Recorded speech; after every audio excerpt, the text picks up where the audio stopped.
കശ്യപൻ ദിതിയോട് 31 കാര്യങ്ങൾ വ്രതാനുഷ്ഠാന കാലത്ത് ഉപേക്ഷിക്കണം എന്ന് പറഞ്ഞു.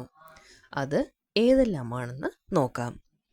യാതൊരു ജീവിയെയും ഉപദ്രവിക്കരുത്, ആരെയും ശപിക്കരുത്, അസത്യം പറയരുത്, നഖം, രോമം എന്നിവ മുറിക്കരുത്, അമംഗളമായ പദാർത്ഥങ്ങളെ സ്പർശിക്കരുത്, നദിയുടെ അന്തർഭാഗത്തിറങ്ങി കുളിക്കരുത്, ആരോടും കോപിക്കരുത്, ദുർജനങ്ങളോട് സംസാരിക്കരുത്, അലക്കാത്ത വസ്ത്രം ധരിക്കരുത്, ഒരിക്കൽ ധരിച്ച പൂമാല പിന്നെയും ധരിക്കരുത്, ഭദ്രകാളിക്ക് നിവേദിച്ചതോ ഉറുമ്പ് മുതലായവ സ്പർശിച്ചതോ ആയ അന്നം ഭുജിക്കരുത്, രജസ്വല കണ്ട അന്നം ഭുജിക്കരുത്, വെള്ളം കൈക്കുമ്പിളിൽ എടുത്ത് കുടിക്കരുത്, മുഖശുദ്ധി ചെയ്യാതെ പുറത്തു പോകരുത്, കൈകാലുകൾ കഴുകാതെ നിലത്തിരിക്കരുത്, സന്ധ്യാസമയത്ത് തലമുടി അഴിച്ചിട്ട് നടക്കരുത്, ആഭരണങ്ങൾ ധരിക്കാതെ പുറത്തു പോകരുത്, ദേഹം മറയ്ക്കാതെയും വാക്കുകൾ അടക്കാതെയും പുറത്തു പോകരുത്, കാൽ കഴുകാതെയും